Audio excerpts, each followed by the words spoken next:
Mulai Fawas. Assalamualaikum warahmatullahi wabarakatuh. Waalaikumsalam warahmatullahi wabarakatuh. Perkenalkan, saya Fauzan Al-Farisi, studi moderator.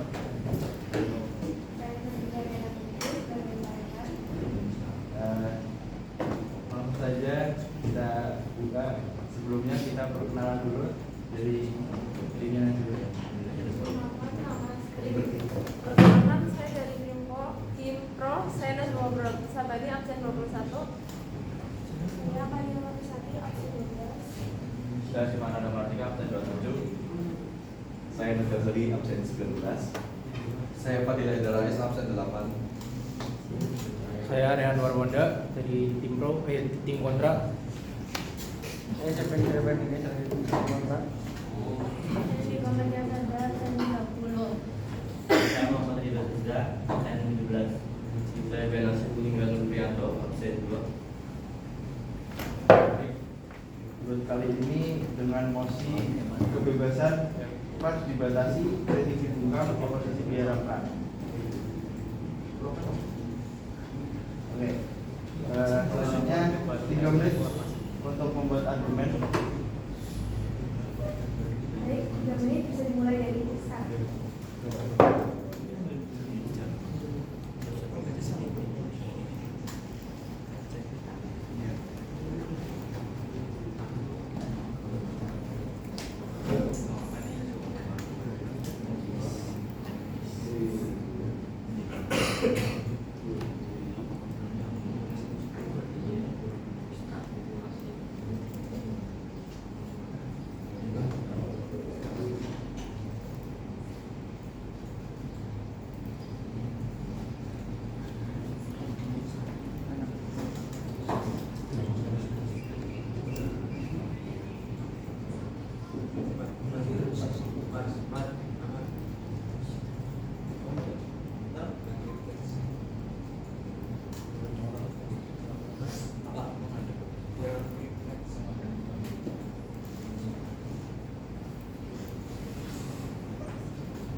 Waktu untuk membuat argumen tersisa 1 menit lagi.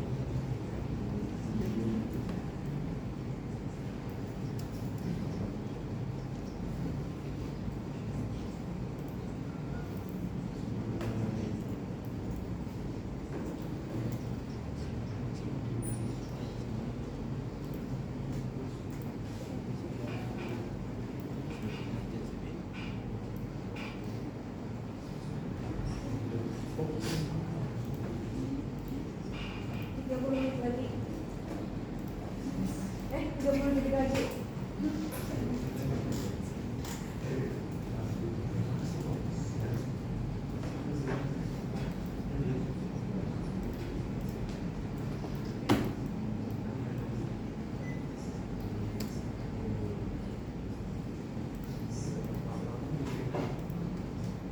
Lima, 4, 3, 2, 1. Selesai. Tapi waktu sudah habis ya. Acara selanjutnya menyampaikan argumen 2 kali masing-masing 3 menit, dimulai dari tim Prof. Waktu sudah berlalu. Baik, terima kasih kesempatannya. Jadi di sini saya akan menyampaikan argumentasi dari kami yang lihat pada masa itu, pada masa Orde Baru itu kan ada namanya krisis moneter. Nah, dalam masa krisis moneter negara manapun, walaupun negara demokrasi, pastinya dalam keadaan darurat itu memikirkan pemerintahannya supaya lebih stabil dan tahan. Di saat negaranya itu masih carut marut, pastinya kan, apalagi terutama Indonesia itu bisa dibilang masih negara berkembang saat itu masih perlu yang namanya keamanan dan stabilitas. Nah, Presiden Soeharto pada saat itu mengambil keputusan untuk membatasi pers supaya negara ini dikendalikan oleh dia untuk menjadi lebih maju. Dikarenakan pada saat itu dalam keadaan darurat, dalam keadaan darurat dan krisis yang membuat lonjakan mata uang Indonesia dan beberapa sektor-sektor lain itu anjlok dari soalnya. Mungkin dari saya seperti itu, mungkin teman-teman saya datang. Terima kasih. Jadi saya ingin menambahkan argumen dari Nail. Kenapa kita berpandangan bahwa pembatasan pers, pembukaan kritik, dan pengharapan oposisi pada masa Orde Baru adalah langkah yang tepat. Mengapa? Karena pada saat itu negara baru keluar dari situasi kacau atau pemberontakan, perpecahan, dan ketidakstabilan. Nah, kalau semua orang bebas berbicara, bebas menyerang pemerintah lewat media, apa yang terjadi? Bangsa ini bisa kacau. Pemerintah perlu menjaga stabilitas dan keamanan nasional. Pers yang liar bisa menyebarkan provokasi, oposisi yang terkendali bisa menimbulkan konflik. Maka perbatasan dilakukan bukan untuk menindas, tapi untuk melindungi negara dari kehancuran. Dan buktinya, saat itu Indonesia mengalami pertumbuhan ekonomi yang besar, pembangunan jalan, sekolah, dan infrastruktur terus berjalan. Semua itu terjadi karena suasana politik yang kondusif, bukan gaduh alih kritik tanpa solusi. Terima kasih. Tersisa 2 menit lagi. Izin menambahkan dari Fadila, oposisi diharamkan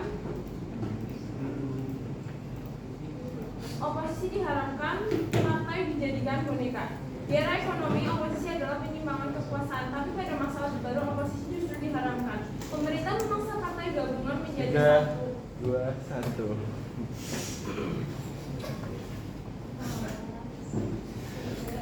Waktu sudah habis, selanjutnya tim kontrak. Waktu mulai dari sekarang.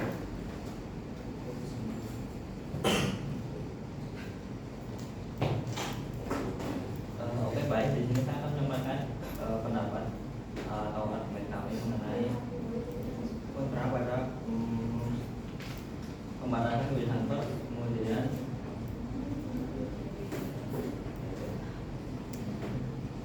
jadi pada masa itu untuk mengatasi adanya inflasi atau kenaikan mata uang Indonesia, penurunan mata uang Indonesia, Presiden Soeharto menjual minyak.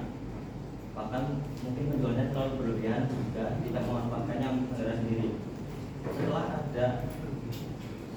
Setelah minyak itu dijual, bahkan uang tersebut tidak dimanfaatkan untuk pembangunan distribusi ataupun pembangunan yang membantu perekonomian Indonesia. Jadi setelah penjualan tersebut, Indonesia hanya mengalami inflasi kembali. Kemudian untuk mengatasi tersebut, sang jenderal memasukkan putrinya ke dalam kabinet pemerintahan dan itu termasuk ke dalam ciri-ciri nepotisme. Pada masa itu juga sangat marak kejadian KKN yaitu korupsi, kolusi, dan juga nepotisme. Para pengisi kabinet pemerintahan pun banyak yang hanya haus harta. Saya mendapatkan kami tidak setuju karena salah satunya itu ada tokoh kritis yang langsung ditangkap seperti Amin Rais, si Bintang Markas dan juga Gus Dur. Nah, itu mereka tetap bisa mengutarakan kritik keras terhadap pemerintah meskipun mendapatkan respon. Lalu ada juga masih ada oposisi yang bertahan seperti partai PPP dan PDI masih eksis di DPR meski sudah dibatasi. Lalu ada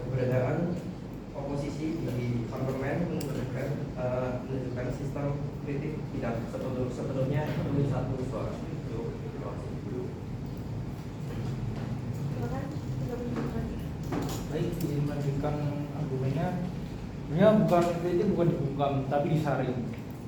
Pada saat era krisis moneter, banyak media asing mencoba memperkeruh situasi lewat narasi bahwa Indonesia gagal total. Pemerintah memperketat arus informasi bukan untuk mematikan kritik rakyat, tapi untuk membendung infiltrasi asing yang bisa memperparah instabilitas nasional. Kalau itu disebut pembungkaman, maka negara manapun akan melakukan hal yang sama demi kedaulatan. Terima kasih. Baik, waktu habis. Lanjut. Tim pro. Oke, terima kasih ya. Jadi tadi kan ada pendapat dari Bian dan Rehan. Menurut saya itu sudah bagus ya pendapatnya, karena ya memang benar tadi kebebasan pers dibatasi untuk itu, untuk kestabilan ya. Nah, dari tim kontra sendiri sudah membilang bahwa kebebasan pers itu pas karena emang untuk menjaga kestabilan gitu ya. Dan dia juga menyebutkan bahwa masih ada oposisi walaupun emang dibatasi. Terima kasih. Mungkin untuk membantah argumen dari Jojo terkait dengan penjualan minyak. Jadi penjualan minyak pada saat itu adalah langkah yang terpaksa diambil untuk menghindari kehancuran ekonomi yang lebih lanjut. Meskipun ada masalah internal, keputusan itu bukanlah keputusan yang diambil tanpa alasan yang sah.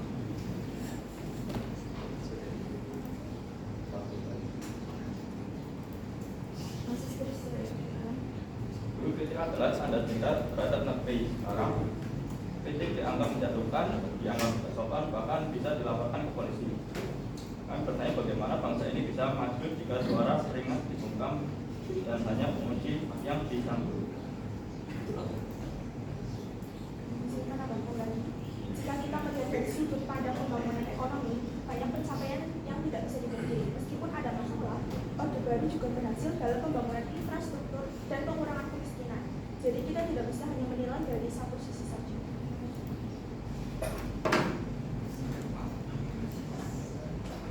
Ingat-ingat ya, yang pro tetap pro, yang kontra tetap kontra, jangan sampai keliru. Masih tersisa 1 menit untuk penyampaian argumen.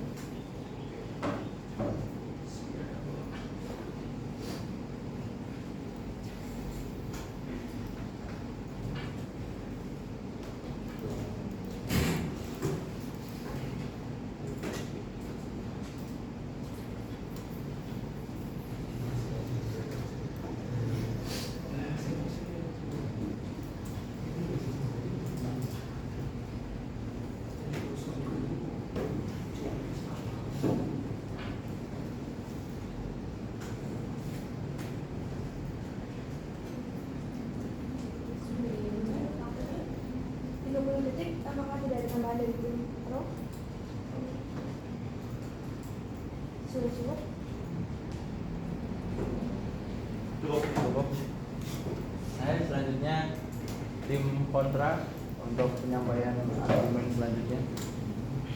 Oke, argumen selanjutnya saya membahas mengenai kritik dibungkam.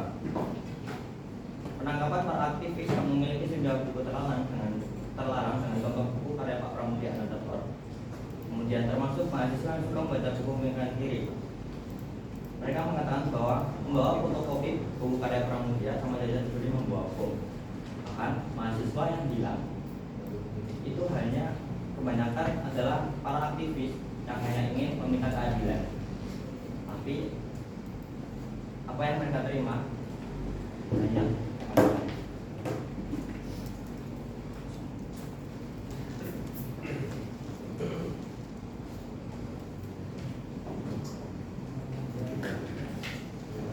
Izin menambahkan untuk argumen selanjutnya dari kami, yaitu pemerintah memanfaatkan kritik untuk kontrol sosial. Kritik dalam skala tertentu justru digunakan pemerintah sebagai cara untuk membaca aspirasi rakyat. Pemerintah menggunakan hasil polling, laporan kampus, dan media massa sebagai masukan. Krisis moneter adalah yang sangat sulit bagi negara. Dan seperti itu, kritik seharusnya menjadi alat untuk menjadi alat untuk mencari solusi terbaik. Namun pada Orde Baru, siapapun yang mengkritik cara pemerintah menangani krisis dianggap sebagai ancaman. Ini menghalangi adanya diskusi dan ide-ide konstruktif yang bisa membantu menyelesaikan masalah. Waktu masih banyak.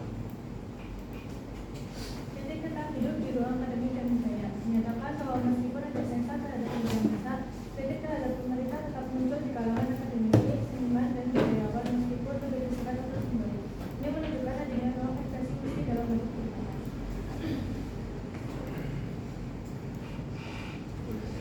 Kebebasan pers adalah pilar untuk demokrasi, tetapi pemerintah malah membatasi kebebasan tersebut yang menghasilkan penghambatan demokrasi. Lalu media disensor dan hanya menyampaikan informasi yang mendukung pemerintah. Bahkan kritik pun tidak ada yang ditampilkan sama sekali.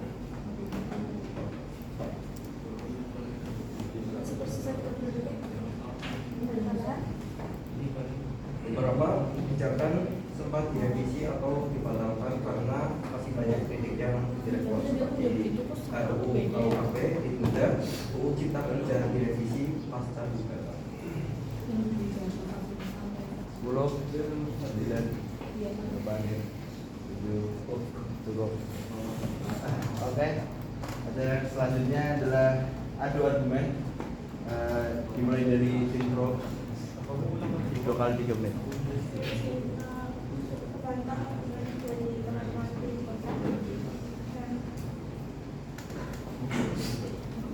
Namun pada saat itu pemerintah harus berusaha negara sehingga kita membatasi tentu kita tidak bisa mengabaikan nyawa dan kebebasan individu. Namun saat itu pemerintah harus mengutamakan keamanan negara. Pembukaan kritik bukan untuk menindas, tetapi untuk mencegah kerusuhan lebih lanjut yang bisa mengancam keselamatan seluruh rakyat. Memang tindakan pembukaan terhadap jurnalis adalah keputusan berat, namun seringkali berita yang disebarkan saat itu bisa menyulut kerusuhan besar yang lebih berbahaya bagi rakyat Indonesia. Pemerintah saat itu memilih untuk meminimalisir dampak negatifnya. Terima kasih.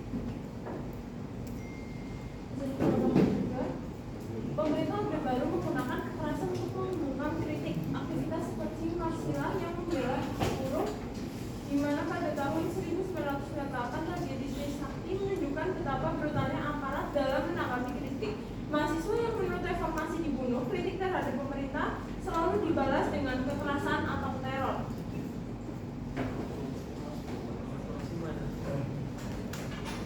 Di sini penambahan dalam situasi tertentu pembatasan terhadap kebebasan pers dan pengendalian terhadap oposisi politik dapat dibenarkan demi menjaga keutuhan bangsa, mencegah disinformasi dan mempertahankan stabilitas nasional. Bisa menambahkan juga, kritik yang merusak stabilitas bisa menjadi bumerang. Pada masa itu, kritik yang tidak dibarengi dengan solusi justru bisa memperkeruh keadaan dan membuat krisis menjadi lebih dalam. Ketika situasi sudah sangat sulit, kritik yang tidak konstruktif malah berpotensi menjadi bumerang bagi bangsa.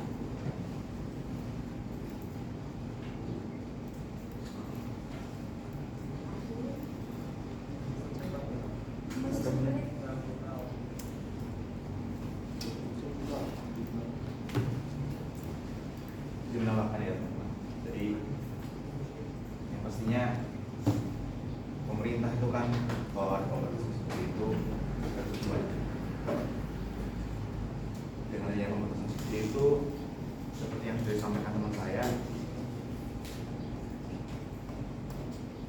ada beberapa kritikan yang dapat menyulut adanya aksi yang anarkis dan itu dapat memperburuk situasi, di mana situasinya sudah rupiah pada saat itu anjlok, ditambah dengan adanya seperti itu pastinya sangat. Baik, selanjutnya tim kontrak mengadu argumen. Kalau memang mengungkap para aktivis atau jurnalis dan kritik pemerintah, keputusan yang berat, mengapa banyak kejadian yang telah terjadi di mana para aktivis yang sedang meneliti buku karya Pak Pramudia tersebut yang hilang atau bahkan tidak ada kabar sama sekali dan dicari oleh pemerintahan kemana saja. Jadi para aktivis ini pun terpaksa untuk berpindah-pindah tempat agar bisa aman dari pemerintahan. Bahkan ada yang kabur ke luar negeri dan tidak bisa kembali lagi ke tanah air.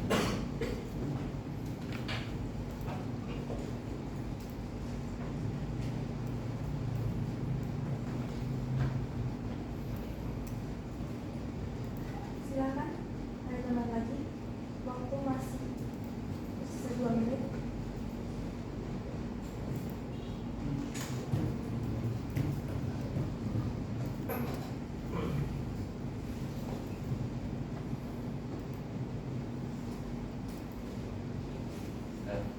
Kalau memang kritik seperti yang dibungkam, kenapa banyak tokoh yang bisa bersuara keras dan tetap dikenal publik?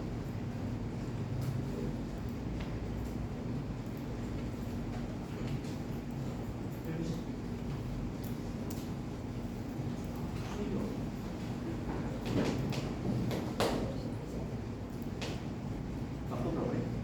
1 menit. Oke.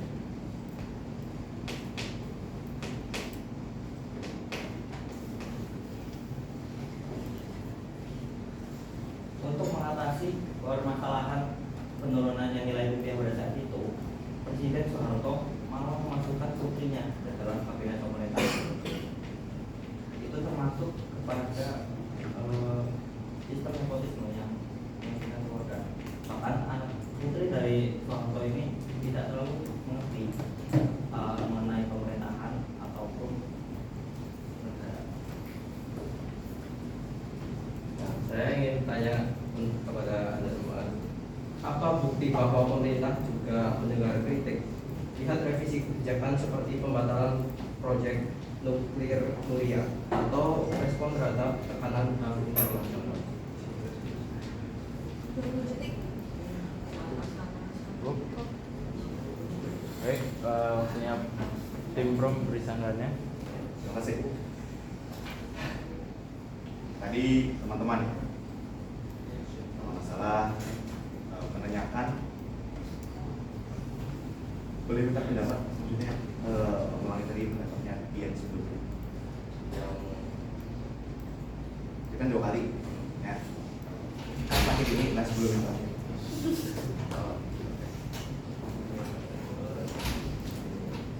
Dan kalau memang kritik sebenarnya dibungkam, kenapa masih banyak tokoh yang bisa bersuara keras dan tetap dikenal publik? Nah, saya menjawab ya.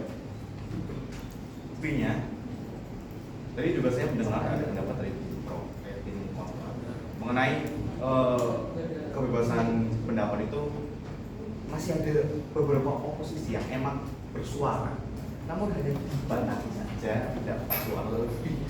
Karena kan emang kondisinya pada saat itu tidak memungkinkan untuk berbicara lebih, dan negara ini sedang berusaha memikirkan sendiri supaya bisa keluar dari lingkaran yang disebut dengan krisis moneter. Jadi maksudnya Memang benar banyak jurnalis atau transparansi yang dilakukan pemerintah. Namun itu terjadi dalam konteks keterbukaan politik yang luar biasa. Pemerintah menilai bahwa pengawasan yang ketat diperlukan untuk menghindari terjadinya hal-hal yang lebih buruk seperti pemberontakan atau bahkan perang saudara.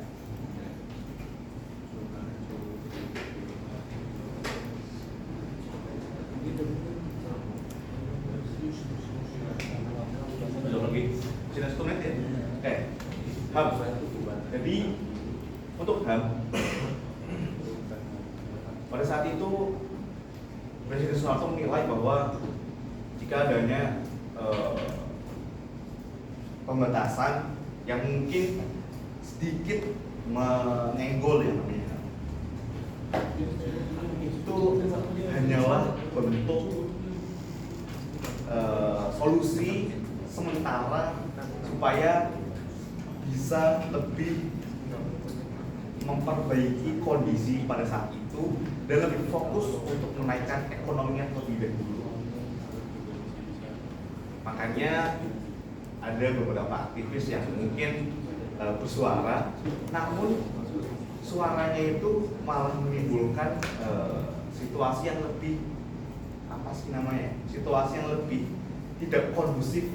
Makanya pada saat itu Presiden Soeharto berusaha untuk menenangkan terlebih dahulu. Jika memang tidak bisa ditenangkan, makanya agak sedikit menyenggol ke HAM. Sedikit.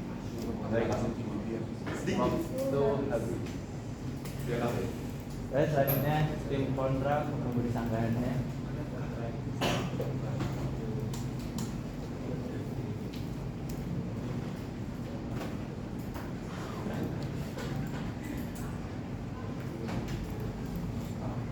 Jika memang hanya sedikit pelanggaran HAM yang terpaksa dilakukan, mengapa korban-korban tersebut bahkan yang hilang itu dari faktanya bahwa dari beberapa orang aktivis yang hilang kemudian dikembalikan karena runtuhnya pemerintahan pada saat itu. Mereka bercerita bahwa mereka dipaksa bercerita apakah mereka ini komunisme, padahal mereka hanya mengutarakan apa yang mereka inginkan, dan itu termasuk dalam demokrasi. Jadi mereka hanya meminta kebebasan berpendapat, mereka hanya meminta keadilan, tapi yang mereka dapat hanya siksaan dan ketakutan yang memaksa mereka berhenti dari tanah mereka dulu.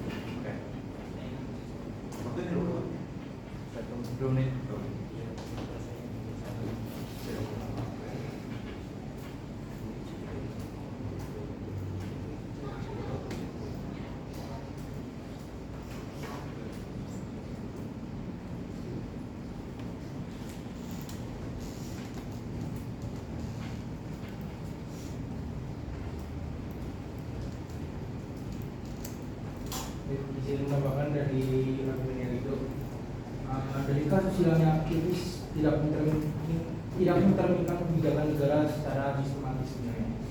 Meskipun ada kasus aktivis yang hilang, tidak bisa disimpulkan bahwa itu adalah bagian dari kebijakan negara yang disengaja untuk membuka mengkritik. Kasus-kasus tersebut lebih pada tindakan oknum yang berada di luar kontrol. Pemerintah Orde Baru secara resmi tidak memiliki kebijakan untuk menindak orang-orang yang mengkritik. Terima kasih.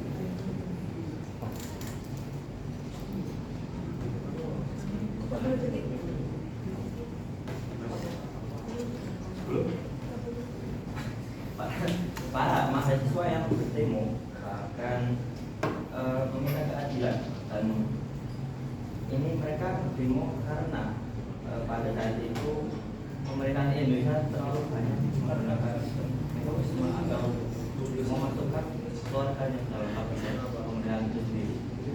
Itu sama sekali tidak menguntungkan bagi negara. Mereka hanya memikirkan keluarga sendiri dan tidak memikirkan keluarga negara Indonesia.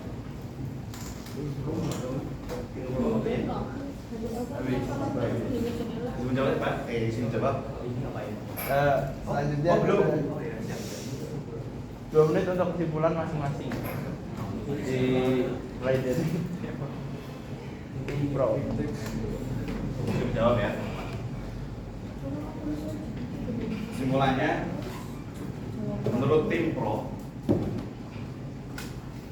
kebijakan ini memang kontroversial. Namun pemerintah mengambil kebijakan ini demi kestabilan ekonomi di Indonesia. Dan mungkin tadi menyenggol sedikit tentang komunis. Kenapa kok para aktivis pada saat itu ditanya mengenai komunis? Dikarenakan bangsa Indonesia itu masih trauma sama tragedi pembantaian para jenderal. Dan pada saat itu persaingan antara Amerika dan pihak komunis itu sedang gencar-gencarnya pada saat itu. Jadi emang para aktivis itu diduga, mungkin pemerintah pada saat itu ya menduga bahwa ya mungkin ada ampek-ampek atau intel dari para komunis itu yang mempengaruhi supaya kestabilan negara itu tergoyahkan. Dan mungkin dengan adanya kestabilan negara itu tergoyahkan dalam pihak komunis, ya, dalam sudut pandang komunis, bisa saja ideologi negara itu berubah. Namun balik lagi, dengan adanya pembatasan pers ini, ya kami menyimpulkan bahwa pembatasan ini demi bangsa Indonesia yang lebih maju, karena kan pada saat itu situasinya sedang tidak kondusif, dan apabila emang aktivis itu terlalu menggencarkan dan membuat situasi lebih tidak kondusif, ya negara malah jadi hancur. Ya harusnya aktivis itu, jika yang mereka paham. Baik, waktu sudah habis. Oh, siap. Selanjutnya tim kontrol untuk memberi kesimpulannya. Waktu dimulai dari sekarang.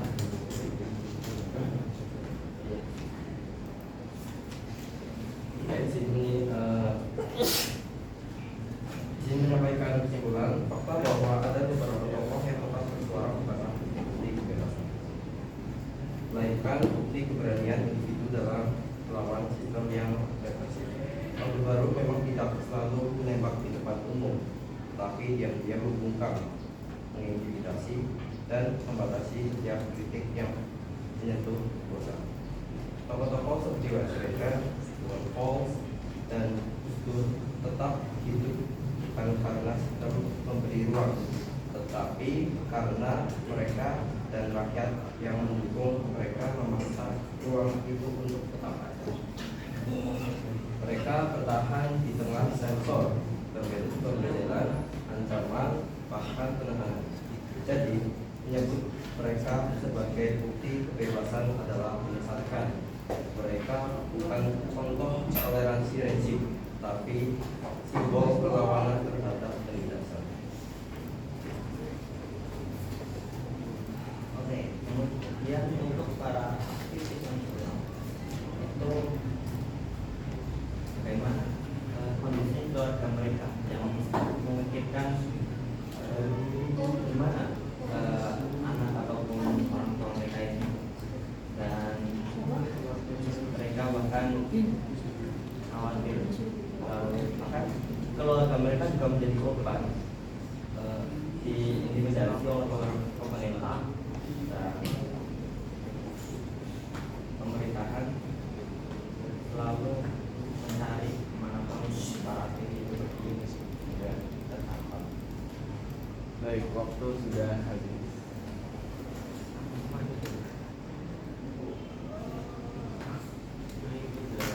Terima kasih untuk kesempatan kali ini, ya.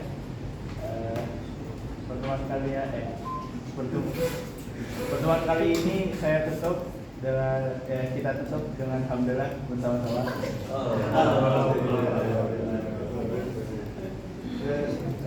Saya sebagai moderator untuk ini. Wassalamualaikum warahmatullahi wabarakatuh.